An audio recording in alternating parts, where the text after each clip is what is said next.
Something that I think a lot of Five Nights at Freddy's fans forget at times is that the animatronic antagonists that we love so much are brought to life by simple endoskeletons. And the endoskeletons have appeared in various forms throughout the decade-long franchise at the time of this recording.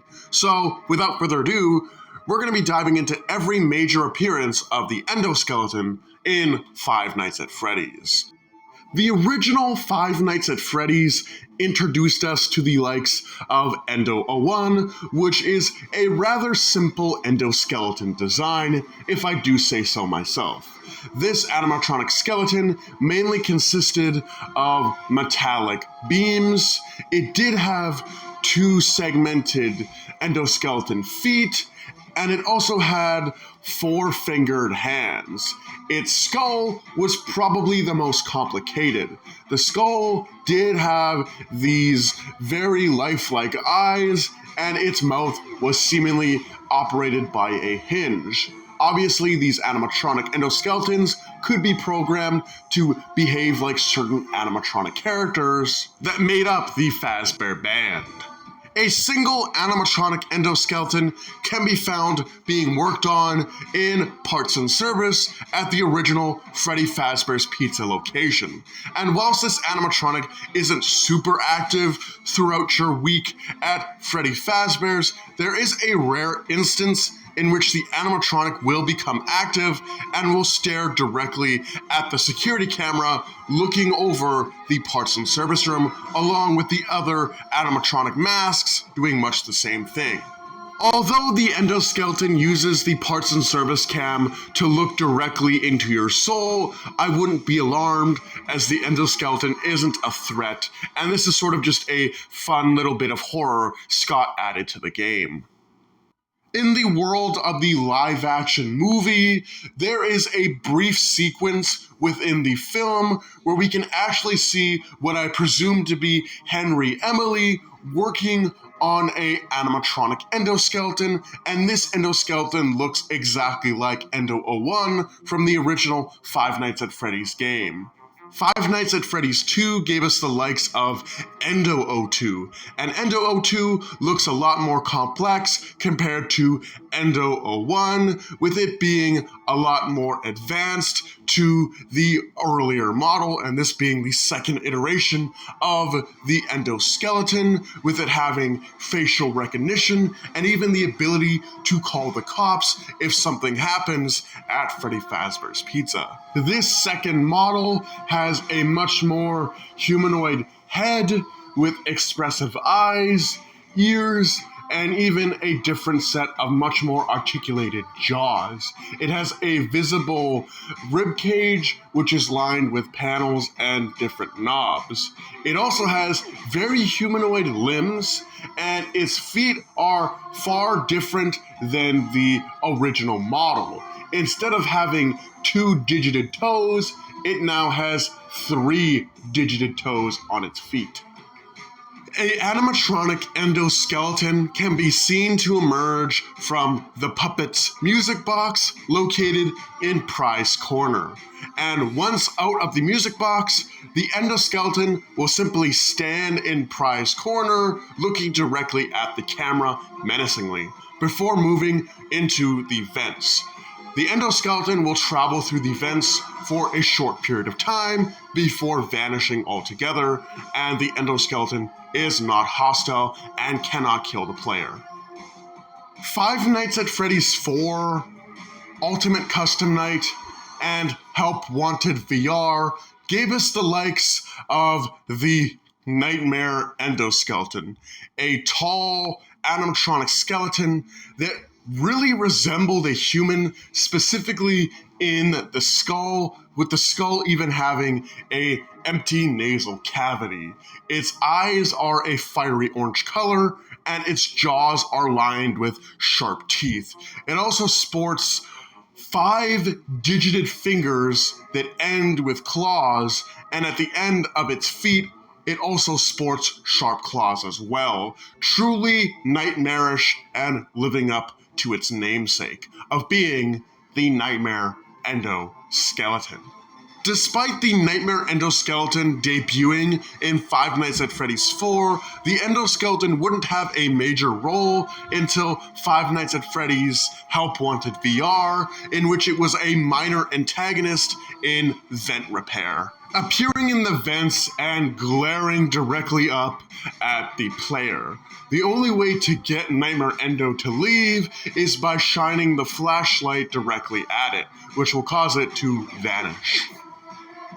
Five Nights at Freddy's sister location Ultimate Custom Night gave us Yendo. Yendo is a bear-like animatronic endoskeleton with yellow eyes. This endoskeleton is presumably for a version of Freddy Fazbear. Yendo will appear seemingly at random, standing in the corner of your office. And whilst he is in your office, he will drain you of all of your oxygen. And if the camera is not flipped repeatedly, he will actually attack you and kill you, resulting in a jump scare. And this marks the first time that an animatronic endoskeleton could actually harm the player. Five Nights at Freddy's Security Breach gave us the Glamrock endoskeletons, which can be found in many places scattered throughout the Mega Pizzaplex. They can be found in back rooms, storage rooms, but are most prevalent in the underground maintenance tunnels beneath the Pizzaplex. And these guys, I don't like them. These guys are spooky, scary skeletons.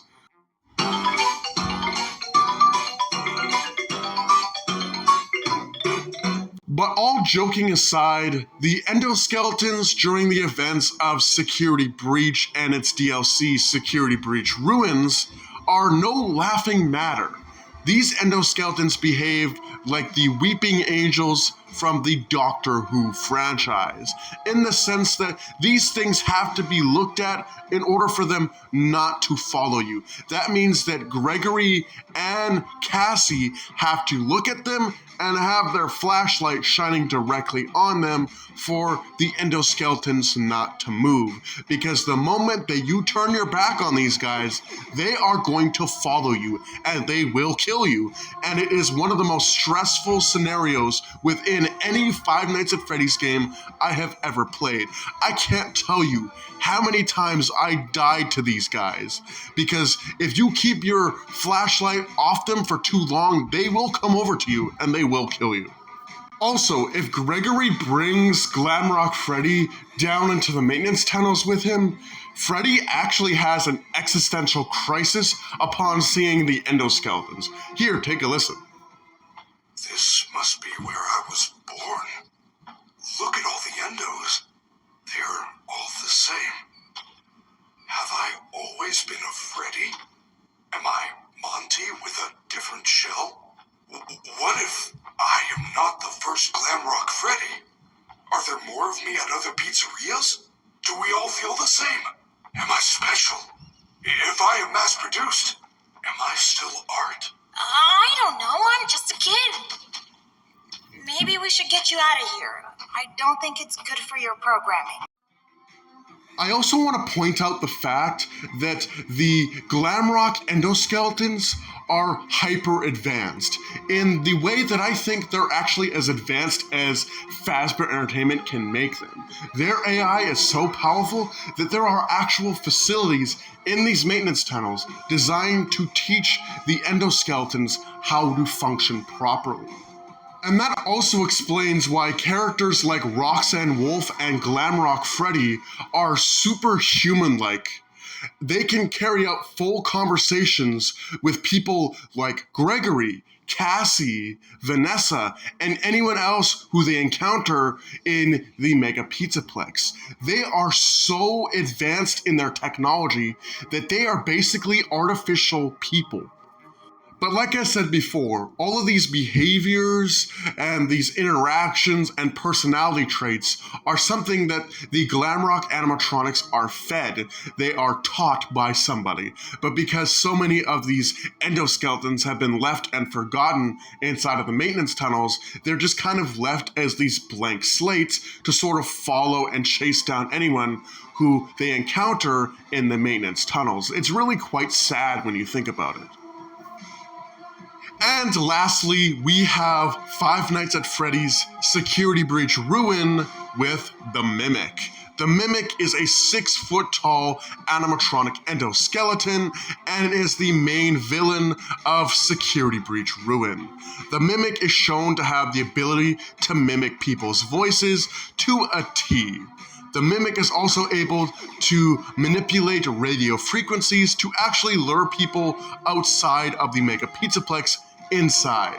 And the Mimic is shown to be incredibly strong, showcasing inhuman feats of strength.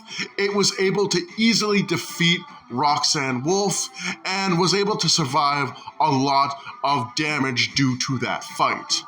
The Mimic was shown to be incredibly damaged when Fazbear Entertainment originally founded during the events of Tales from the Pizzaplex, an anthology book series. And the Mimic was restored by Fazbear Entertainment and brought to the Mega Pizzaplex, which explains why it was there during the events of Security Breach Ruin. Whilst the Mimic is hyper-aggressive, it is also shown to be incredibly intelligent, as it was able to lure Cassie into the secret room in an attempt to free him from his prison, which ultimately worked. But with all that being said, this pretty much brings my video about the endoskeletons to an end. I want to know what your favorite endo design is in the comments below. And with that, hope you guys enjoyed. Do take care, have a great night, and I'll see you in the next video.